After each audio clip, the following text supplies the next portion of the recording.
I got so much motherfucking design on right now. Break it down, bring it back, make it clap. I got 3 old thoughts, new block, wear that thing. Bitches on my line, and you know. Assalamualaikum warahmatullahi wabarakatuh. Perkenalkan, nama saya Mina Rojana dari kelas 11 IPS 3. Saya akan menjelaskan tentang Perang Bali atau Perang Puputan Jagaraga. Perang Puputan Jagaraga disebut Perang Bali II, terjadi pada 1848 hingga 1849. Perang ini dilakukan oleh Patih Jelantik bersama dengan rakyat Buleleng Bali. Puputan Jagaraga disebabkan oleh ketidaktaatan Raja Buleleng I Gusti Kurang-Made Karangasem dan Mahapati I Gusti Ketut Jelantik pada perjanjian damai kekalahan Perang Buleleng pada 1846. Perlawanan Raja-Raja Bali terhadap Belanda dikenal dengan sebutan Perang Puputan yang maknanya perang sampai titik darah penghabisan. Puputan berasal dari bahasa Bali puput yang artinya tanggal, putus, habis atau mati. Sehingga puputan dalam bahasa Bali mengacu pada ritual bunuh diri massal yang dilakukan saat perang daripada harus menyerang kepada musuh. Adapun isi perjanjian damai tersebut yakni kedua kerajaan harus mengakui Raja Belanda sebagai tuannya serta berada di bawah kekuasaan gubernur. Tidak diperbolehkan membuat perjanjian dengan bangsa kulit putih lainnya. Penghapusan peraturan tawan karang. Tawan karang adalah hak Raja-Raja Bali untuk merampas kapal karam yang ada di perairannya. Harus membayar biaya perang sebesar 300.000 gulden.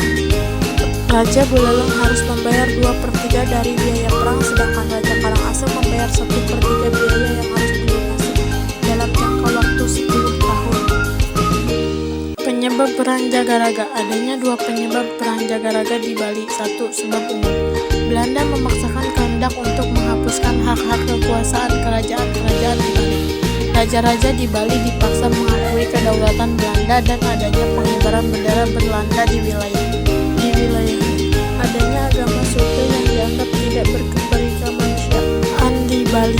Sebab khusus, Belanda menolak hak Raja Buleleng yaitu Tawan Karang yang menyatakan bahwa kapal asing yang terdaftar di pesisir Bali akan dirampas oleh kerajaan Bali.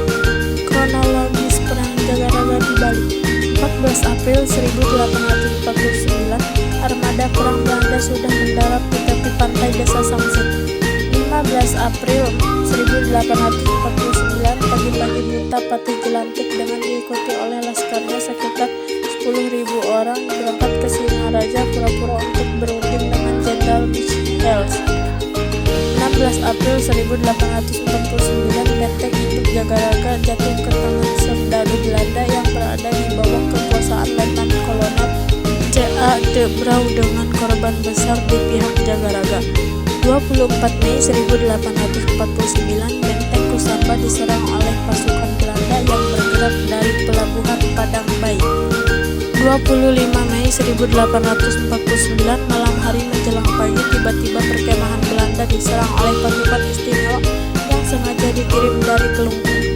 Dalam penyerbuan ini, laskar Kelungkung berhasil menembak Jenderal Michel. Letnan Kolonel Van Swieten memerintahkan seluruh armada kembali ke Jawa.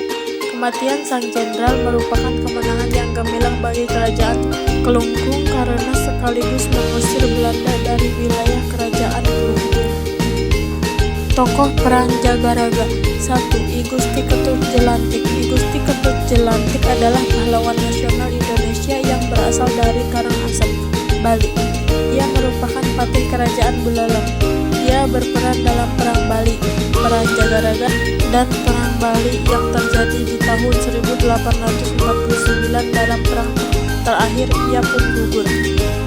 2. Raja Karangasem. Setelah Raja I Gusti Anglurah Ketut Karangasem wafat, pemerintah kerajaan Karangasem dipegang oleh I Gusti Gede Karangasem atau Dewata Titohpati antara tahun 1801 sampai 1806. Pada saat itu wilayah kerajaan Karangasem semakin membesar dan meluas kekuasaannya sampai ke Buleleng dan Jembrana. Setelah wafat I Gusti